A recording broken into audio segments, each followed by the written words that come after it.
Ayon sa kontrata namin sa inyong kumpanya, baka naman pwedeng matulungan mo akong ayusin yan.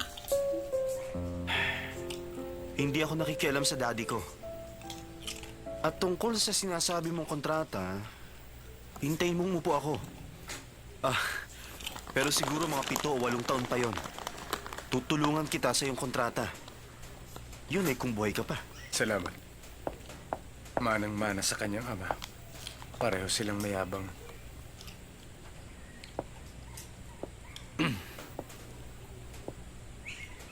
Teka, ba't narito ka? Nakikinig ka sa usapan namin? Hindi ko sinasadyang marinig ang usapan niyo. Pupunta ako sa restroom. Bakit nga ba hindi ko sabihin? Oo, anak ka nga ng isang business tycoon. Pero ang yabang-yabang mo, nakakahiya ka. Oo, mayabang ako. Natural lang yun sa akin. Pag wala ang aking daddy, sa akin sila tatakbo. Dito, matira ang matibay. Ang maliit na kumpanya, kinakain lang ng malalaking kumpanya. Ano nga bang alam ng tulad mo? Ngayon ko lang nalaman na magaling ka pala magsalita. Sigurado ako ginamitan mo rin ng matamis na dila. Yung magagandang model na nasa labas kanina, para maloko mo. Tumigil ka nga dyan! Lumalapit sila sa akin dahil mayaman ako. Dahil sa Dowming Sin na pangalan ko. Ngayon, sa palagay mo ba? Gusto ko ang ganong klaseng babae?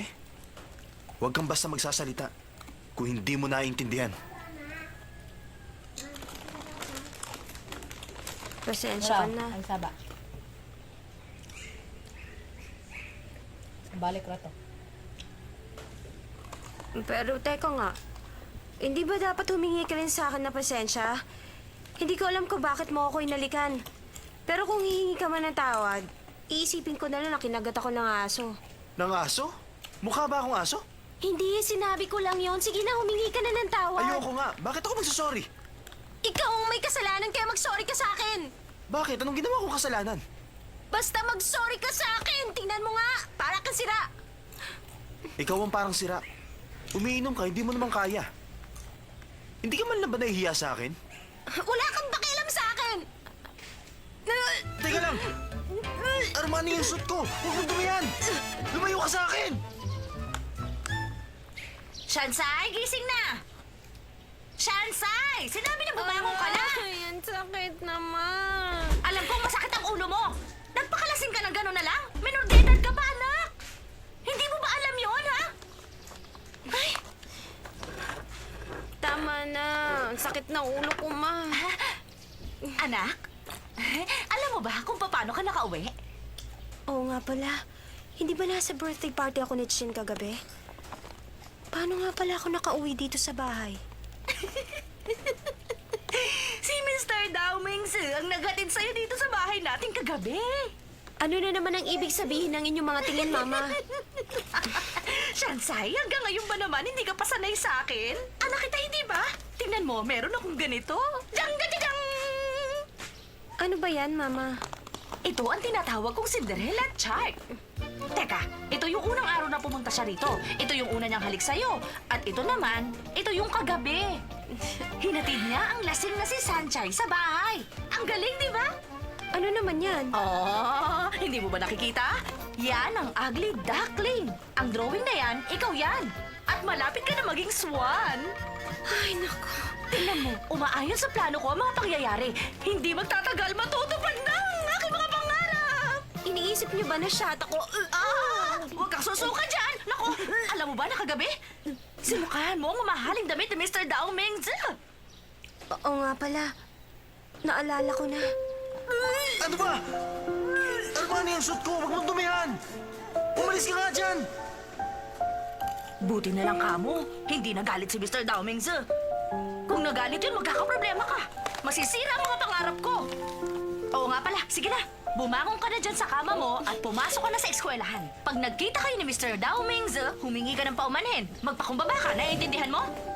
Ayon sa chart, 2 trial na lang at magkakatuluyan na rin daw kayo. Tumigil na nga kayo. Lalong sumasakit ang ulo ko, Mama. Kailangan mo pumasok sa school kahit masakit ang ulo mo. Ha? Nakahanda na ang almusal. almusal, huwag mo kalilimutan kumain. Magsuot ka na magandang damit. Yung sexy. Hindi nyo dapat mag-inom. Kaya maglabad ang ulo. Nasa front page yung nangyari kagabi. Ano kayang ginagawa ngayon ni Watchile?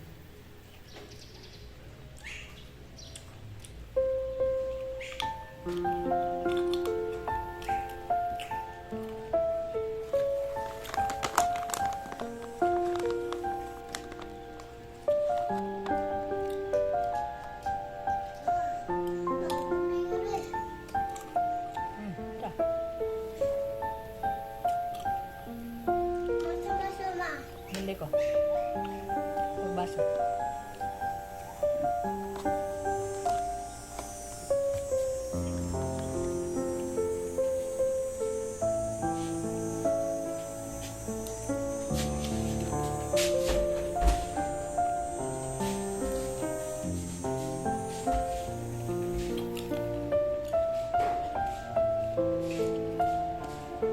Ikaw pala.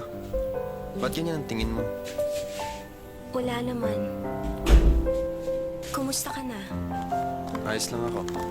May dapat ba akong isipin?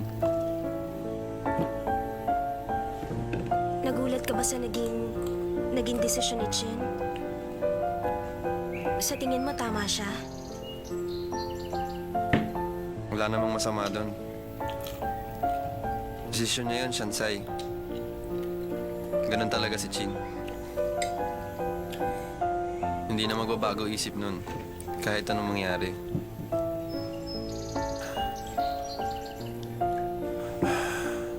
Nung bata pa kami, laging sinasabi ni Chin na gusto niya magsarili. Kaya sa palagay ko, tama lang ang naging desisyon ni Chin. Hindi mo na siya makikita. Ayaw mo ba siyang pigilan na umalis? Meron ka pa namang oras. Kung gusto mo, subukan ulit nating humingi ng tulong sa mga anghel. Bibili ako ng fireworks. Hindi na kailangan yun. Sinabi ko na sa'yo, kahit anong mangyari, hindi na magbabago isip nun. Ayoko siyang pilitin na gawin ng ayaw niya. Pababayaan mo na lang siyang umalis?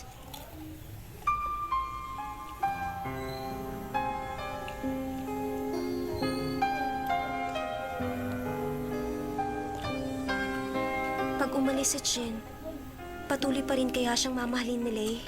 O paglipas ng panahon, tuluyan nang matatapos ang kanilang relasyon? Pwede pa kaya kami ni Lei? Ano ba itong iniisip ko? Puro ako kalokohan.